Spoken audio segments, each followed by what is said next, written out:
The Wholeness Network.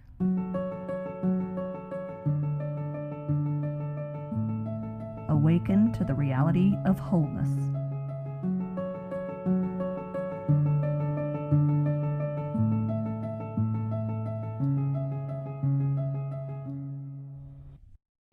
Alaya Chikly has helped people to discover and connect with the wisdom of their hearts and reach higher levels of consciousness for over 20 years.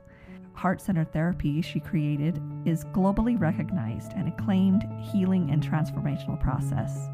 It has been acclaimed by MDs, PhDs, and psychologists worldwide. The first time that I met Alaya was in a heart-centered therapy training class, and I didn't know what I was signing up for. I wasn't sure what heart-centered therapy was, but I really wanted to help people heal and find healing in their lives. And so as I came to this class, I just remember you telling us your life story, one of the within a couple of hours, and you stood there with this beautiful, big, open heart, and yet told us stories and stories of pain and trauma and hardship in your life. And I just remember thinking, how can she do that? You know, so often it's such a natural response when we go through trauma or pain that we shut down our heart, we protect our heart, we put up all these heart walls. And so to just see you there so fully present and so full of heart and love was really inspiring for me. And I remember thinking, if what she does can heal her traumas, mine's covered. Right? We're good.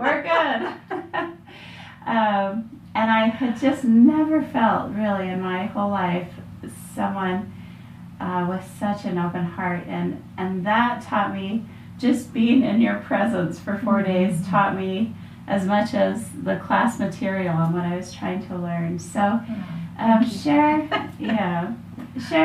a little bit about your story growing up. Okay, my story. And it's a story. I was about 3 years old when my mother and father had difficulties in their marriage. I was the second child, and my mother was having an affair, and she didn't want to be with my father. And when she told him, his heart was broken and he started to beat her.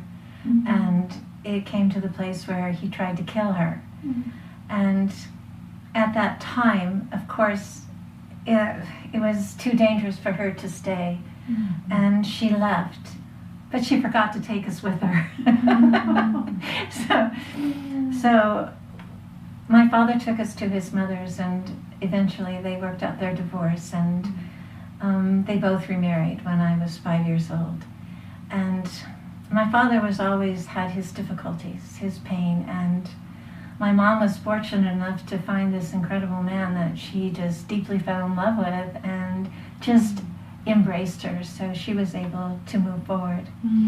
But when I was 12 years old, my father, in his second marriage, didn't want to be with her and fell in love with a woman next door. And when she reneged on their commitment to each other, he shot her and killed himself. And I remember the night that I was told that he had passed, it was like I could feel like I evaporated. Oh, wow. You know, there was like something, it was really like a death, that something had lifted, and that was me. And 2 months later, I was raped by 2 drug addicts. They had drugged me and they were on drugs, and that was kind of like the last day for sure of childhood. And from that point on, it was a devastation for me. I had no recovery from that. I didn't know who to turn to. I didn't know how to express my pain. And the next 28 years many years, were extremely difficult, because in that I remember feeling that if my father did that, then who am I? And that was so huge, because it became my identity. And I realized that in order to stay connected to him, I felt like I took his pain. And all the energies that he was unable to bear. Mm-hmm. So if you could imagine, as a young woman, I was just going into high school at that time. I was 13, and you could say that I know what it is to walk on this earth without my soul. Right. Completely disconnected and not feeling that I was good enough or I had a right to say no to anything or to anyone. Wow. So if you could imagine the turmoil that I carried, and when I was 28 years old, it came to a point where I had attracted so much negativity to me that I could see that it was the end point for me. There was a window of opportunity for me to leave, and I didn't know how to stop that leaving. So I kind of surrendered to that, and I went to the beach, and I was just, the ocean is my connection, and I stood in the water, and I looked out into this. It was a gray and dark day, and I thought, well, this is it. I'm going to die, and there's nothing I can do about it. I just have to accept this. And then there was like this voice that came up inside of me, and it said, no, you will not die. And it was so strong and so affirmative that I had to stop. And I had recalled something that a friend had said to me, and he said, why don't you pray? And I said, I can't pray because I don't believe in anything. There's nothing to pray to. And he said, well, why don't you use the word if? And his words came back to me. Yeah. And I couldn't use the word God or something like that, but I could say, if there is a divine universe, then I am talking to you. Please listen. I need help. I'll do anything. I'll do anything, please. Just don't make me be a preacher. It's my first prayer. And in this prayer, again, I know that there was sincerity and deep reaching out. So I went home that night, and of course, the divine was already interacting, and I got phone calls, and I was connected to this woman. Her name was Roberta, and she was a mystic, and she said, don't worry, honey, you're going to be okay. She says, but what I need you to do is go to the store, buy kosher salts, because you are going to be taking a bath. You need 2 candles, you need a Bible, and put it in the bath and around the bath. White washcloth. Then you're going to say this prayer. She said, write it down clearly. Wow. And it was a prayer to Jesus. So the universe is stretching me.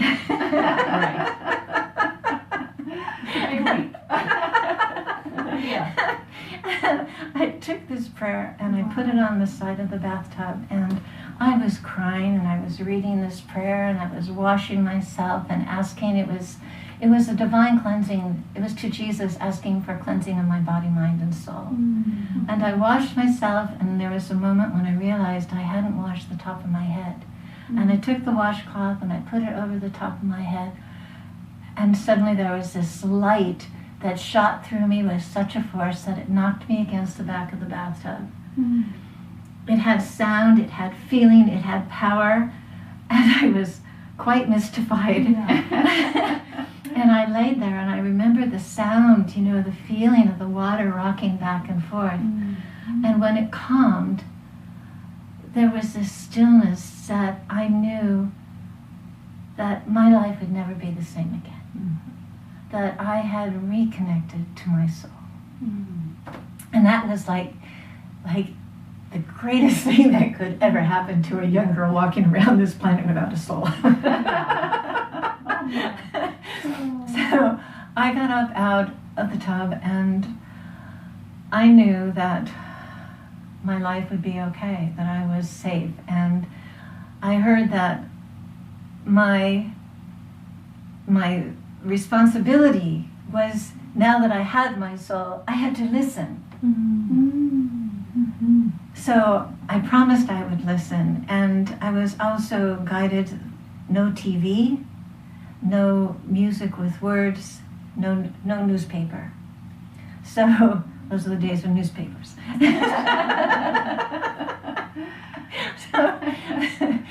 So that happened, and this is when I started to meditate. Mm-hmm. And meditation was my commitment to my promise that I would always listen. This was how I learned through my heart to receive information and guidance throughout my life. And that I received my work in heart-centered therapy through the guidance and the experience. So I would be given something and I would share it. And the work just continued to grow. And it's been many, many years now, maybe 25 years since I started my work. So I was quite excited in my life that I had these tools. And a lot of things changed. And where the biggest change, when I really started to begin heart-centered therapy, I was in Thailand, and I was at a time where I really was asking for answers and some help, and I was guided to go to a temple. And I went to this temple, and there was a little Zen master there. And he looked at me, because I had run ahead of the other people that I was with, and I ran in, and he said, "Oh, you, hello, come in, have tea with me. And bring your friends too." So we had tea, and he sat with me, and he said, "Alaya, I know you. I recognize your soul. Please stay with me. I take care of you, I give you food. You're safe here." So I stayed for 6 weeks, and I was already deep into my meditation, but in that temple, I was there meditating 8 hours a day. Wow. I was really deep into it, and there was this cave that was so deep that I would go into until there was no light, and I would sit there and I imagined that this was my unconscious, all the pain and all the things that I had never faced. And I sat there with Kleenex and crying and candles and prayer. And then one day I saw an image of myself with a machine gun, and I had shot these people that were coming towards me, and it terrified me. And what I was guided to do was to look into the eyes of myself as that young girl that was being violent. And it was so upsetting to me, because I thought, oh my gosh, this is the violence of my father, and I'm violent, and I'm bad, and I'm this, and I'm that. So you can imagine. So what I did is I looked into her eyes, and I really could see her pain, I could see her longing, I could see her heart, and I embraced her. I totally embraced her. And we were together, and I really unified with her, and I thought, oh my gosh, there's a box there that my foot had been on. And I thought, well, I think maybe I better open the box. And so I cautiously opened this box, and what was inside was a child, a baby, that was pure innocence and pure love. And I took that child to my heart, and that was the beginning of understanding how to work with healing trauma. Wow. So it was a very, very special beginning. Yeah. Well, that's so neat. That's so neat. Well, you didn't have to become a preacher, but you became a teacher for sure. Much better. I like the tea. But with the heart, and how did that? Did you immediately connect with the heart, or was that an awakening to the power of the heart? What was that like, knowing that was going to be your big tool? You know, it's really strange, because through all those years of difficulty, I remember myself saying, they can take my power, they can take my dignity, but they'll never take my heart. Wow. And that I hung on to. That's like, oh, that was the best thing for me. It was really empowering. And I did, through it all, I did sustain that ability to stay connected. Wow. Because it was so powerful, even you couldn't push it away. But Yes. it was so part of you. Yes. So it was a tool to you. Oh, that's beautiful. Yes. Mm-hmm. But I had never used my heart the way I do Right. now. Right. Right. I knew it differently then. So tell us a little bit about how you use your heart now, for those that don't know. How do I use my heart? I am absolutely passionate about going to bed at 9 or 9:30 so I could wake up and meditate. Yeah. And I make myself a cup of coffee. And I sit. And I sit for at least 2 to 3 hours every day. Yeah. And I listen, as I promised to do. And you know, sometimes life is difficult, and I listen to the monkey mind, and I know I'm going to stay here and get through this because I know I'll get back to my heart. That's helpful. Thank you for sharing that. Sometimes I just feel like, oh, monkey brain. We'll try again next time. Yeah. Let's just shorten this for a while. They still keep coming back. Yeah. Oh, that's great. That's so great. And so, heart-centered therapy, if I could just tell this story, I struggled as a child with my depression and could never really find what I felt like was the cure. I had all these negative thoughts and they would keep coming up, and a thought would come up and I would try to change the thought and think positive, but it just didn't stick. You know, it could be a momentary change, but it wasn't a permanent change. And I just remember searching, thinking, I want to find, there has to be a way. There has to be a way that I can get to the core of this and find what it is that is making me think these negative thoughts.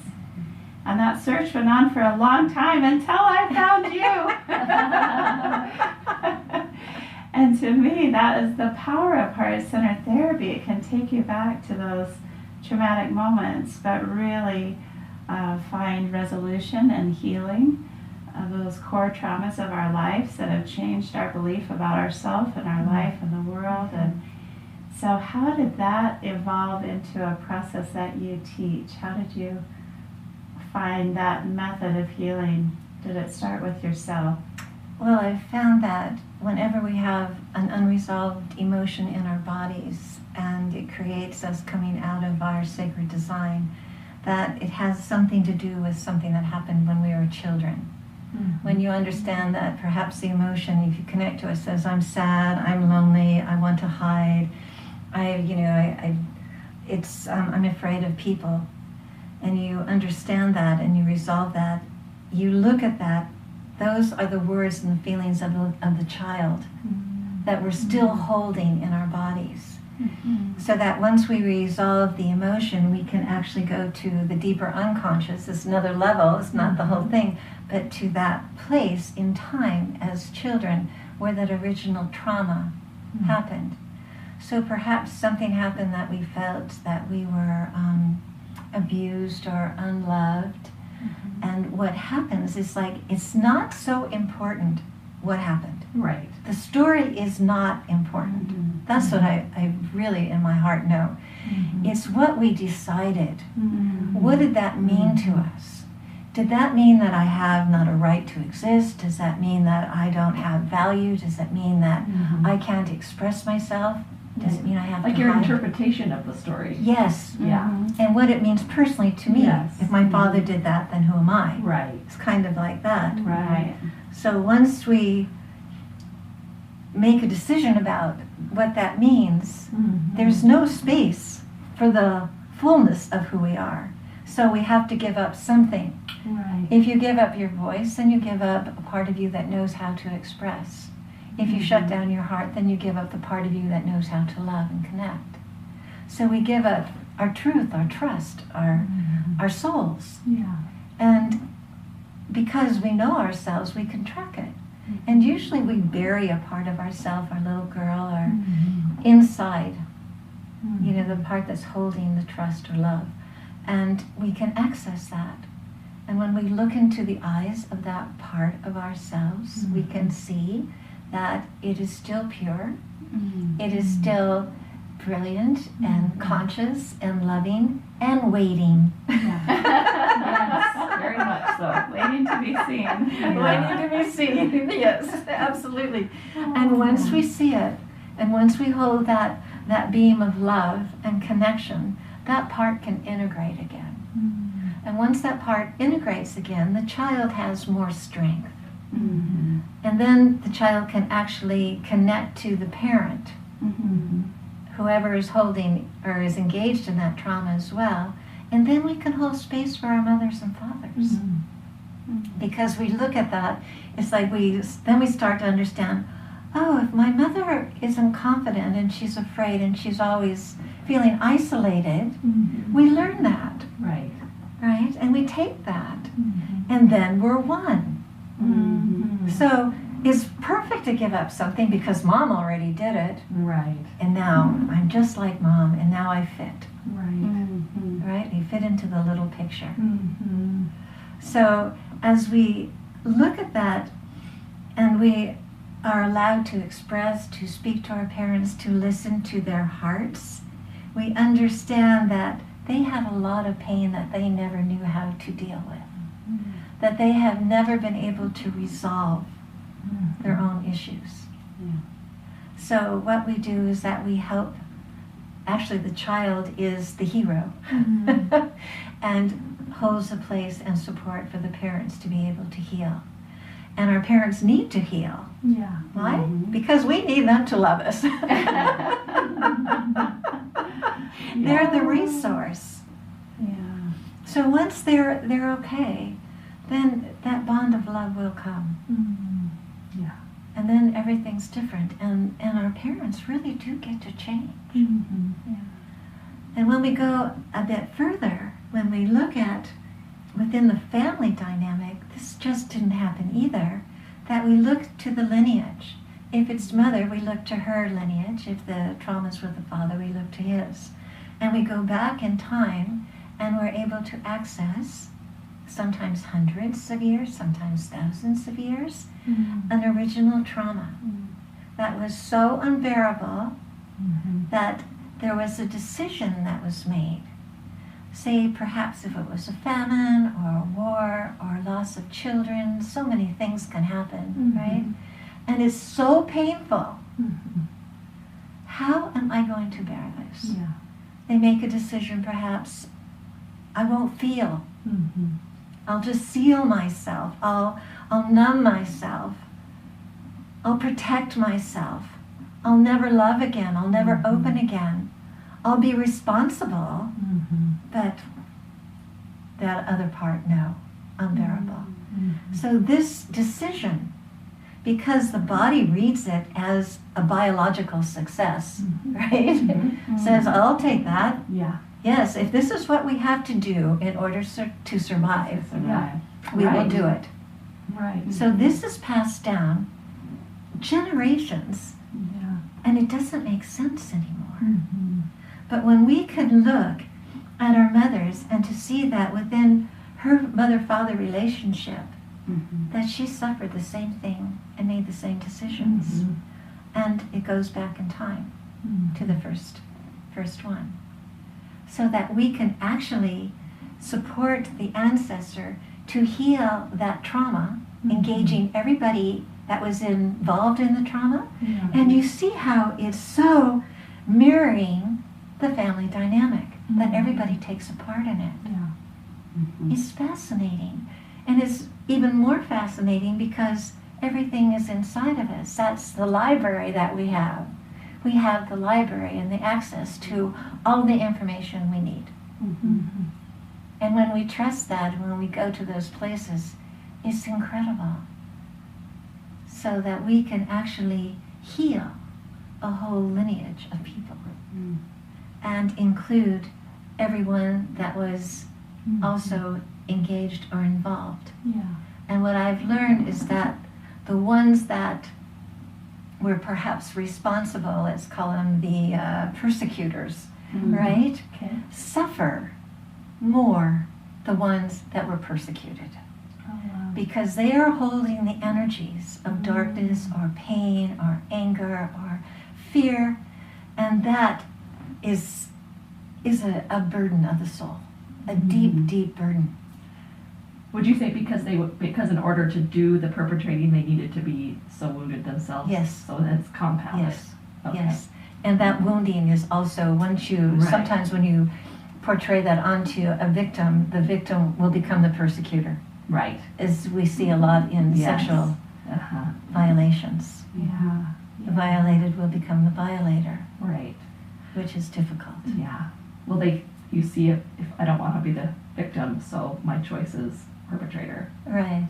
Becomes a black and white issue. Or you might say that I don't want to be that darkness. I'll Right. just be the victim. But then you Right. get so identified in being the victim, Yeah. then you keep creating. Right. It becomes one or the other. Yes. Two of the things that you just talked about are two of my favorite things about heart-centered therapy. That, first of all, you can heal generations at a time, and I've seen generational healing, sometimes one person at a time, but I just love that connection when you go through a whole family lineage and find that repeated limiting belief or thought, and the freedom that comes when you can truly feel your ancestors being liberated from that is so powerful. So that is something I love, but also the fact that this takes into account even the perpetrator, Yes. that we don't leave any stone unturned in this work, and truly the heart could only look at the situation that way, with compassion for both sides. The heart can't see any other way, right? And so it's really a beautiful process to see into the eyes of that offender or perpetrator and really find a resolution and peace that lets you move on. Because when you see past their anger or their hatred or their violence or their this, you see they're just another human being that's struggling too. With a broken heart. With a broken heart. Yeah. And it removes the threat. It removes the pain. It removes just so much anguish that keeps you tied to those traumas and fear. You know, you then can resolve that so beautifully. So anyway, that's something that I love. Yes, it is. It's like for me and my father, at first the judgment and the fear of everything he did kept me from healing. Right. But once I was able to embrace that and to feel his heart and to understand through the lineage of what happened, my heart just opened so much. Wow. And I could support him to be able to love himself, to forgive himself with my love. That's all he needed, was really to know that he was still loved. The exact same thing, whether that you needed. Didn't you? Yes. Yeah. That's all we, that's really truly what we need. Yeah. I love that. So how many years after that moment in the tub did you begin to create heart-centered therapy? Well, the idea came, as soon as I looked into the eyes of myself and I saw how powerful it was that I could look into the eyes and they told me so much. Wow. They were so honest and so pure. And through the violence, I saw purity and fear, but wrapped in fear, wrapped in uncertainty. And that it penetrated to the truth, to the core. And then somehow everything was okay. I understood something. Yeah. Something super important. Oh, wow. And I'd just like to say that because of the work that I've done, I really, with all my heart, know that we are all pure and we are all good. There is no good guys and bad guys. There are entrapped guys and free guys. And what we can do is support those that are entrapped, believing that they aren't loved and they're not okay and they don't have a right to exist. They have to suffer. They have to keep themselves condemned or held back. That's a part of my soul mission, is to help us understand that everybody needs that love. Everybody responds to that love if they can forgive themselves. And that's sometimes the difficult part, to support them to be able to open to it. It's not that they don't want it. Right. Am I worthy? Right. So sometimes it takes a lot of love. we get through. A lot of convincing. Yeah. Wow. And you teach around the world, so it's been something that's worked in all kinds of cultures. It goes across nationalities, the gift yes. of love, the belief in love, the understanding of love. Yes.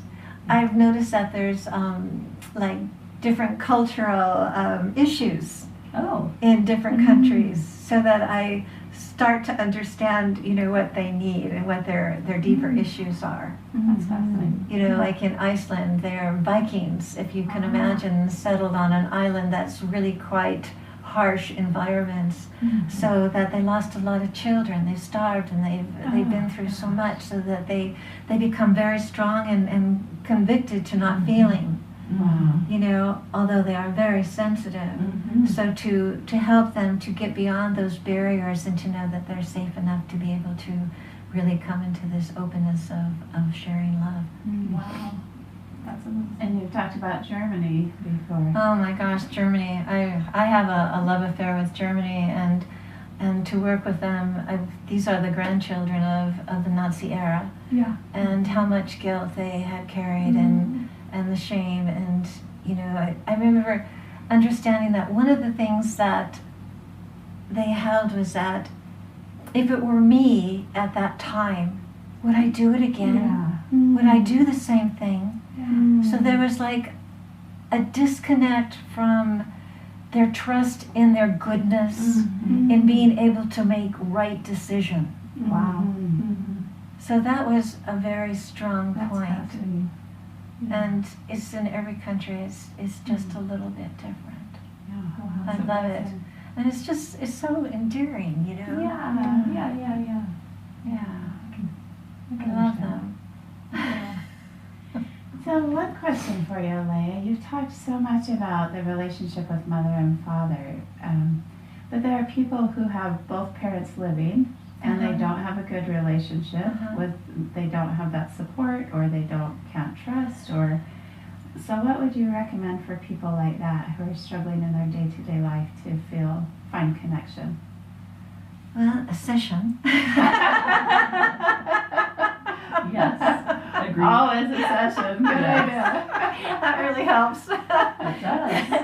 Because to go inside and to support our parents, to be able to feel that, it's like when we understand that even though we're getting an image of our parents and looking into their eyes and we're talking to an image, we are speaking to their consciousness.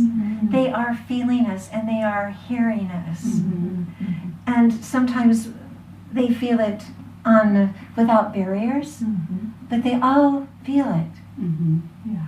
And there's a change in the shift.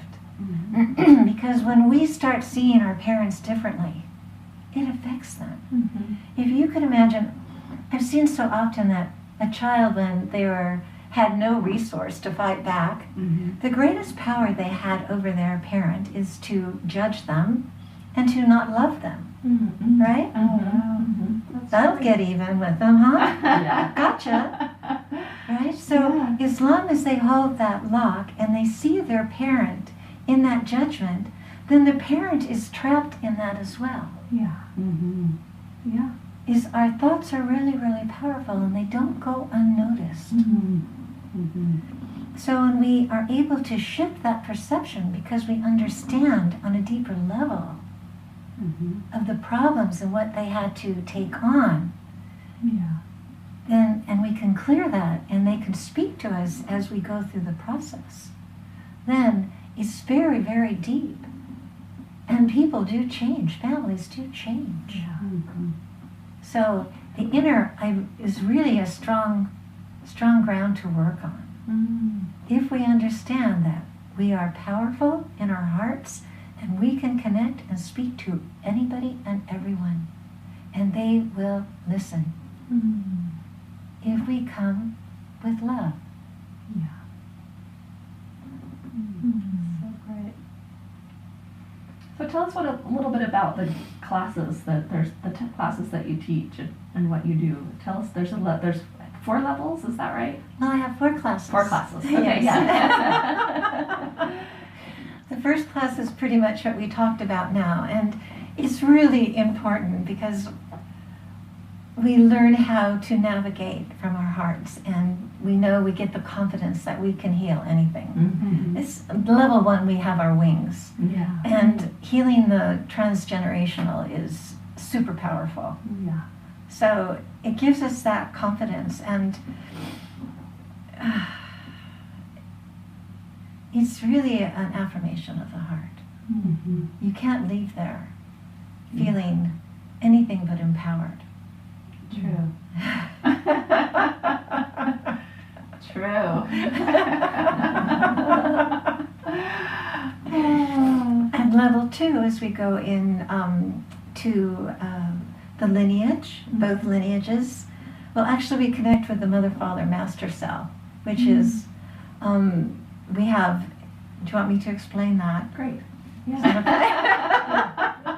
It's like everything is with intention, yes. And I had heard that in the Tibetan tradition that when there's conception within the first 8 divisions, that one cell of the mother and one cell of the father never divide again, and that they hold very strongly the information. It's like the main library for the mother-father lineage. Wow. It's amazing, isn't it? So, and it has, the ovum also never divides. So have a very unique mission, so to speak. So once we heal, what we focus on is what was it that enabled our parents from fully and totally loving each other so that they could bring us into the world in full love. So it's a big piece. Yeah. But it's a fabulous and a strong piece because that opens a space for our mothers and our fathers to connect to their body wisdom, call it their higher body consciousness, to connect to their souls, to connect to us as ovum and sperm, and to set a ground where we can experience sacred conception. And then we move through the whole 9 months, and we look at each month to make sure that every trauma and misunderstanding that might have happened in that time is cleared. Because so many things can happen. You can't imagine, and sometimes it's so innocent. And there was a woman who had never bonded with her mother, and she realized in class that her mother had taken a medication to be able to hold the baby. And she felt like it was killing her. And she thought her mother was trying to kill her, yet her mother was trying to hold her. Oh, wow. So all her life, she had disconnected and held a boundary. And when she discovered that, just that one piece, if you could imagine, her whole world just melted. So she really recreated her relationship with her mother, and there's 1,000 stories that you could tell. But in each month there's so many things that can happen. It's amazing from a session how, like, almost immediately for me, the so many of the experiences just click forward that, oh, that's where it showed up, and that's where it showed up, and that's where it showed up, and you can almost see how you had to take a different direction because it was just, there wasn't another way, and almost how it does heal that too. I mean, in a way, it heals that and makes it so that you could have taken the other way and get to where you are. It's like these little doors that just go and lines them all up, and it's just amazing. Makes sense of it all. Yeah, it makes sense of it. Yeah, exactly. So. And so people that would really benefit from that process, that your level 2 class really teaches a rebirth or goes through a rebirth process, but there's a lot of people that have birth trauma, whether it came from the environment, from mother, from father, like you said, from the conception, whether they were wanted, how the environment of their surroundings, whether it was time of war. I mean, there's so many pieces that affect their safety. So that is a great process for anybody who feels like they've struggled from a difficult birth Yes. situation. And had a very traumatic birth because we make a lot of decisions. Yes. At the time of birth, first touch. You know, what was that first touch like? Who was the first person that looked into your eyes, and what did you see? Because that's a mirror reflecting, like, oh, that's who I am. You know? And if it's full of love, they go, oh, yes. And if it's discerning and angry, it's confusing. That's me. Right? It's very fascinating. The tenderness of every single step of it. And how the child is integrating all this information. So we miss all those innuendos. We truly miss it. So it's so beautiful when we go through the birth that we can feel that our mother's bodies are in sync with mother and us, and that there's a unified field again that completely and totally supports and is aware of all the movement, all the flow, all of the contractions on every level is like perfect symphony if we allow it in love. Otherwise, it's just chaos and fear and contraction. And there are women having ecstatic births. And we can do that if we believe we can do Right. It's true, because the conscious belief right now is that hurts. Yes. And you know that from the time you're tiny. Right. Yes. Yes, we do, because we felt it. We were there. But even if consciously if you haven't felt it, that belief is running. You know, that belief is running. Yeah. That's scary. That's hard. That hurts. Yes. And so you reenact that. Yeah. I can see that. Yeah. And recreate it. Yeah, that's absolutely. And it's so beautiful. And to witness those rebirths has been fabulous. It's life-changing, yes. And we can recreate it. So many people that perhaps had cesarean.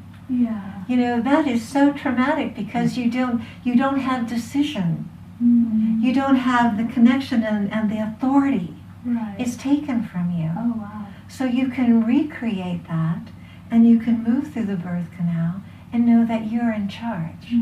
This is your birth, that you can have it the way you want it. Wow. That's amazing. And Alaya, one thing I appreciate so much about you, because I've had the privilege of being at her home and waking up in the morning and seeing her there meditating on her couch, and the hours and hours and hours of your life that you have devoted to bringing more awareness and more consciousness to all of us. I just can't thank you enough.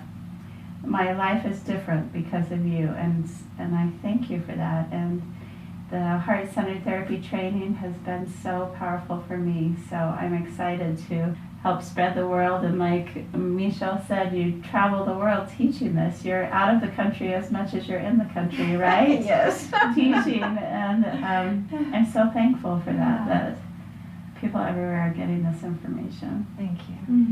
And do you do sessions over the phone for people? So could people all around the world call in and have a session with you, or do you do it in person? Are you home enough to do sessions? You know, it's interesting. I do sessions, but what I have been focusing on recently is working with the people that I'm in community with and my family. That my family is coming to me and asking me, and I'm just like so committed to support us because they are me. You know, and yes, every once in a while I do sessions, but it's not my calling. I love to be able to work with specific people that can carry the work too. And I do have people that, like you, are a fabulous therapist that you too could, I could refer to you with great confidence. You've got students throughout the world. Yes. That we could refer people to. Yes, and if you speak German or Spanish, Polish, great, Icelandic. great. And so people wanting to connect with you, they can come to your trainings that you Yes. teach throughout the Yes. world. You also have your beautiful heart meditations Yes. that they can purchase on your website. So give them the information for the website. That would be Chikly Institute. You can www.Chikly Institute and just go online and .com? .com. Yeah. Okay. .com. Yes. Great. And Right. find us there. And you can see all the classes. My husband and I are together as a team putting out classes. He's an osteopath teaching the brain, lymphatics, all kinds of incredible techniques for advanced practitioners. And we also have the lymph curriculum, which is a fabulous beginning in really advanced body work, connecting to fluid and Her and her husband are the dynamic duo. Yes. They're so amazing. Between you, you cover all four bodies and beyond. Yeah. I think. Correct. I love No him. Yeah. Yeah, Oh, he's so quite a guy, and to meet him is really a great thing, you know. Wow. Yeah. Yeah, Admitted. yeah. Well, again, thank you for making that opportunity to choose healing, because it really is healing generations and people all over the world, and that's just a huge amount of people that you yourself are affecting because you chose to go to your heart. And Thank you. we appreciate that. Thanks. I feel that. Thank you. We love you. I love you too. Thank you. Thank you.